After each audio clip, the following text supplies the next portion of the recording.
Olá, boa tarde. Você está assistindo ao trabalho de conclusão da Integrada 1 da Faculdade de Odontologia da Universidade Federal do Rio de Janeiro.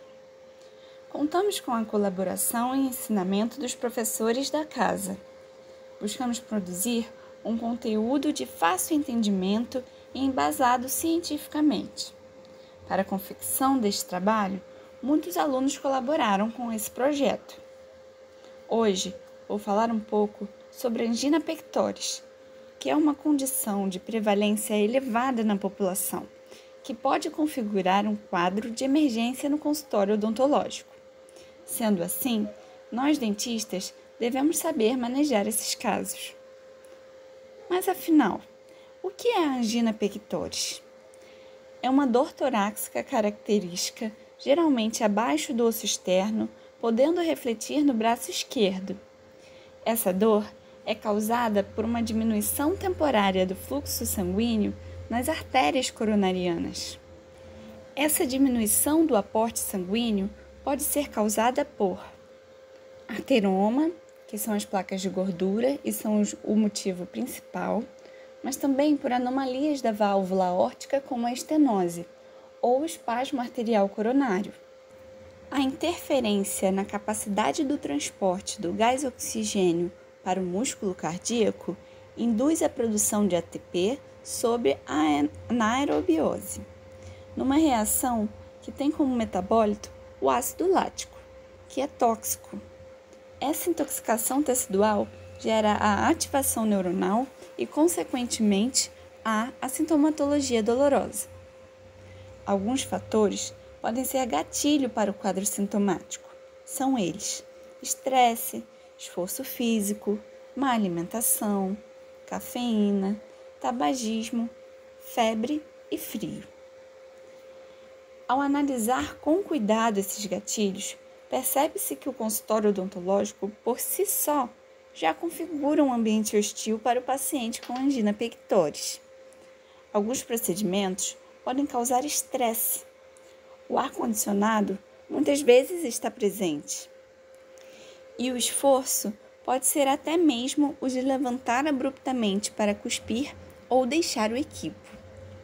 Aqui, cabe a ressalva de que a prevalência da angina na população aumenta progressivamente com a idade.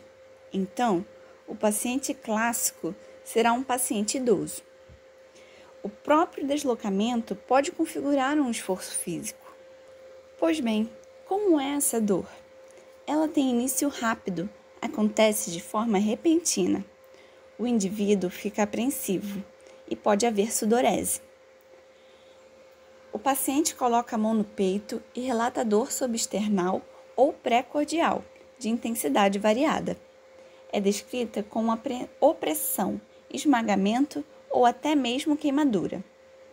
Há o aumento da frequência cardíaca e o aumento da pressão arterial. Pode haver dificuldade para respirar e sensação de desmaio. A dor pode irradiar para outras estruturas anatômicas próximas, como a mandíbula e até mesmo os dentes. Esse quadro sintomático dura em média de 2 a 3 minutos. Uma anamnese minuciosa pode anunciar a predisposição a esses quadros sintomáticos. Podemos questionar o paciente, por exemplo, quando você caminha ou sobe escadas, tem que parar devido à dor no peito ou sente dificuldades de respirar? Podemos pedir: descreva quando e como ocorreu o último episódio de dor no peito. Houve algum fator que precipitou essa última crise? O que você usou como medicação e depois de quanto tempo a dor cessou? Além da anamnese, algumas medidas podem ser tomadas para prevenir casos sintomáticos de angina. Para tal, a abordagem de cuidado deve ser multidisciplinar. Precisamos do parecer do médico do paciente acerca do uso de vasodilatadores previamente ao atendimento odontológico. Assim, proporcionaremos um tratamento personalizado, o que aumenta a qualidade e a previsibilidade também. De qualquer forma, é importante ter sempre à disposição um vasodilatador coronariano, nitrato, para casos de emergência, como mononitratos ou dinitrato de isosorbida. É importante aferir a pressão e o pulso do paciente antes de cada consulta. Deve-se evitar sessões de atendimento muito longas. E podemos considerar protocolos de sedação com benzodiazepínicos em casos específicos. A dose indicada de anestésicos com vasoconstritores é de no máximo 2 tubetes. Interrompa o atendimento se o paciente mostrar sinais de fadiga. Previna e controle efetivamente a dor pós-operatória. A epinefrina aumenta a frequência cardíaca e a força de contração ventricular, que resulta em aumento do débito cardíaco e do consumo de oxigênio pelo miocárdio. Portanto, em casos de baixo risco de sangramento, deve-se utilizar anestésicos com felipressina. E não deve-se empregar fios retratores gengivais com a epinefrina. Mesmo atentando-se a todas essas medidas de prevenção, ainda assim o seu paciente pode apresentar um quadro de angina e você deve saber como agir nestes casos. Caso aconteça, interrompa imediatamente o tratamento odontológico. Coloque o paciente em uma posição que ele se sinta mais confortável. Geralmente, se obtém essa posição com a cadeira odontológica em posição semi-reclinada. Então, administre o comprimido de vasodilatador coronariano por via sublingual.